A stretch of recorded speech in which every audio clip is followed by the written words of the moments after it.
राज्य रे भोट गड़बड़ मामला पुणी थरे राज्य राजनीति को फेरी। जातीय गणमाध्यम रे ए संपर्कित रिपोर्ट प्रकाशित हेबा परे एही चर्चा को खोराक जोगाई। 2024 निर्वाचन रे भोट गणति रे विधायक सांसद आसन पई होइतिबा भोट रे अमेल देखिबा को मिलिथिला। साधारणतः जेतेबेले जड़े भोटर बूथ को जानती से एका संगरे दुईटी भोट दियंती, गोटे विधानसभा पई और अन्यटी लोकसभा पई। तेणु गोटे बूथ रे दुईटी जाक निर्वाचन पई पड़िथिबा मोट भोट संख्या प्राय समान रहिबा कथा। किंतु ओडिशा 2024 निर्वाचन रे एथिरे बड़ धरणर अंतर देखिबा को मिलिछि। प्रथम बड़ रहस्य फॉर्म 17C एवं फॉर्म 20। निर्वाचन प्रक्रिया रे दुईटी फॉर्म बहुत गुरुत्वपूर्ण। फॉर्म 17C भोट ग्रहण शेष हेबा परे प्रति बूथ रे केते भोट पड़िला तार हिसाब दिए। भोट गणति परे मेशिन रु बाहरिथिबा प्रकृत संख्या फॉर्म 20 रु जणा पड़े। अभियोग होइछि अनेक बूथ रे एही दुईटी फॉर्म रो संख्या मैच करू नाही, अर्थात जेतिकी भोट पड़िथिबा रेकर्ड होइछि गणति समय रे ताठारु अलगा संख्या बाहरिछि। द्वितीय, लोकसभा और विधानसभा मध्य थिबा गैप संदेह सृष्टि करिछि। रिपोर्ट अनुसार ओडिसा रे 21 लोकसभा आसन मध्यरु मात्र 4टी रे भोट संख्या ठीक रहिछि, बाकी 17टी आसन रे असंगति देखा दैछि।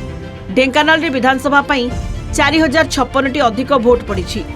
जदि जड़े भोटर बूथ को जाइछि से केवल गोटिए भोट दे आउ गोटिए देब नाही, एहा साधारणतः घटे नाही। आउ एक निर्वाचन मंडली रे ओलोटा होइछि। विधानसभा तुलना रे लोकसभा पई 3521टी अधिक भोट पड़िछि। एही हजार हजार भोट आसिला कुआडू बा गला कुआडे, एहार कोनोसी स्पष्ट उत्तर नाही। तृतीय बड़ असंगति थिला शेष मुहूर्त रे भोट हार वृद्धि। निर्वाचन दिन संध्या 5टारे जो तथ्य दिया जाइथिला तार परवर्ती 2 दिन मध्य आश्चर्यजनक भावे बढ़ीगला। किछि स्थान रे एही वृद्धि 30% पर्यंत थिला। किछि स्थान रे राति अधरे भोट संख्या अचानक बढ़िथिला। एही तथ्य रे काहेकि एते परिवर्तन हैला ताकू नै संदेह घनीभूत हेउछि। शेषरे निर्वाचन कमिशन का नीरवता मनरे अनेक संदेह सृष्टि करिछि। बीजेडी 2024 डिसेंबर रु निर्वाचन कमिशन का पाखरे अभियोग करि आसुछि। 2025 जून एवं अगस्त रे मध्य बैठक होइछि, किंतु कमिशन कोनोसी स्पष्ट उत्तर रखि नाहंती।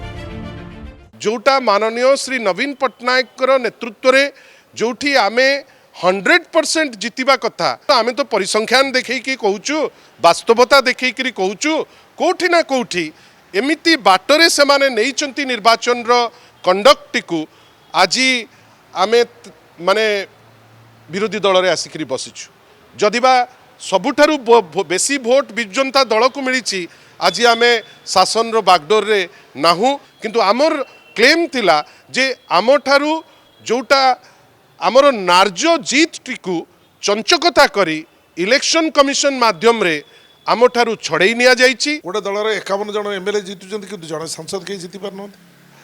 गोटे दल रे आमे गोटिए सांसद जीतुचु, कांग्रेस दल रे आमे मात्र 14 जन विधायक जीतिचु। प्रत्येक अधिकार अछि प्रत्येक लोकर कहया पई से व्यवस्था को आखि आगे रखी कहजिवो जे ओडिशा राज्य को मध्य पूरा पूरी भाव में इलेक्शन कमिशन विपर्यस्त कर दैचंती। सर्वप्रथम लोकसभा क्षेत्र रे एवं विधानसभा क्षेत्र समग्र भारत वर्ष रे आपण देखिबे जो दल हो कि नेता माने हुंतु जो माने लोकंग द्वारा प्रत्याख्यात होइचंती, सबु प्रत्याख्यात नेता मानकर गोटे स्वर होइछि। वर्तमान जदि जितिले ठीक अच्छी, हारिले ईवीएम कि इलेक्शन कमिशन दायी। से पदांक वर्तमान अनुसरण कर विजु जनता दल।